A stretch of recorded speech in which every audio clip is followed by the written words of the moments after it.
மூமீன்களின் முன்மாதிரியாக ஆசியா அம்மையாரே அல்லாஹ் குர்ஆனிலே சொல்கின்றானே, அவர்களுக்கு கபர் இருக்கிறதா? அவரை யாராவது வழிபடுகின்றார்களா? அன்னை மரியம் அலைஹிஸ்ஸலாம் அவர்களே அல்லாஹ் நல்லடியாராக சொல்கின்றான், சிறந்த பெண்மணியாக சொல்கின்றான். அவர்களுக்கு கபர் இருக்கிறதா? அவரை முஸ்லிம்கள் யாராவது வழிபடுகின்றார்களா?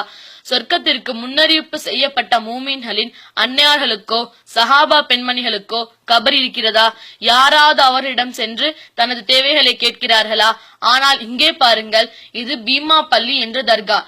இறந்த ஒரு பெண்மணியை இங்கே அடக்கம் செய்துவிட்டு அவரிடம் உதவி தேடுகின்றனர். அந்த பெண்மணி தமது தேவைகளை தருவார், குழந்தை வரம் தருவார் என நினைக்கின்றனர், வழிபாடு நடத்துகின்றனர். இந்த பெண்மணியின் வரலாறு யாருக்காவது தெரியுமா? இவருக்கு என்ன சக்தி இருக்கிறது? பீமா தாய்க்கு வாழைப்பழ குலையை நேர்ச்சை செய்தால் அதில் பரக்கத்து இருக்கும் என்பதே மூட நம்பிக்கை. இங்கே பரக்கத்து இருக்கிறதாக நம்பி பழத்தை பெறுவதற்காக ஆண்களும் பெண்களும் அடித்துக் கொள்வதை பாருங்கள். அந்நிய பெண்களுக்கும் அந்நிய ஆண்களுக்கும் இப்படி வரம்பி மீறி நடப்பதற்கு இஸ்லாத்தில் அறவே இடமில்லை. இங்கே அத்தனை அனாச்சாரமும் நடப்பதை பாருங்கள்.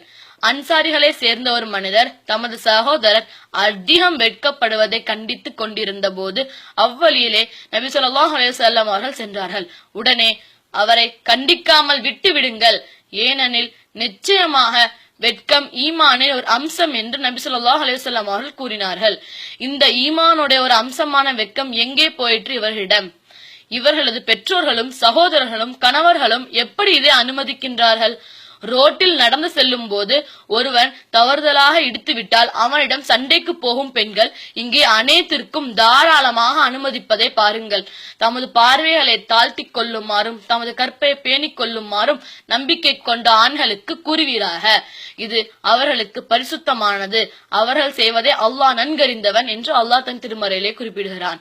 அதுபோல தமது பார்வைகளை தாழ்த்தி கொள்ளுமாறும் தமது கற்புகளை பேணிக் கொள்ளுமாறும் நம்பிக்கை கொண்ட பெண்களுக்கு கூறுவீராக என்று அல்லாஹ் குறிப்பிடுகிறான். இந்த வசனங்கள் இங்கே மதிப்பற்று போய்விட்டது. மேற்கத்திய நாடுகளில் ஆணும் பெண்ணும் கலப்பதற்கு கடற்கரைகள் இருப்பது போல இங்கே ஆணும் பெண்ணும் கலப்பதற்கு ஏற்பாடு செய்யப்பட்ட சுற்றுலா தலம்தான் இந்த தர்காக்கள் என்பதை சகோதரிகளே விளங்கிக் கொள்ளுங்கள்.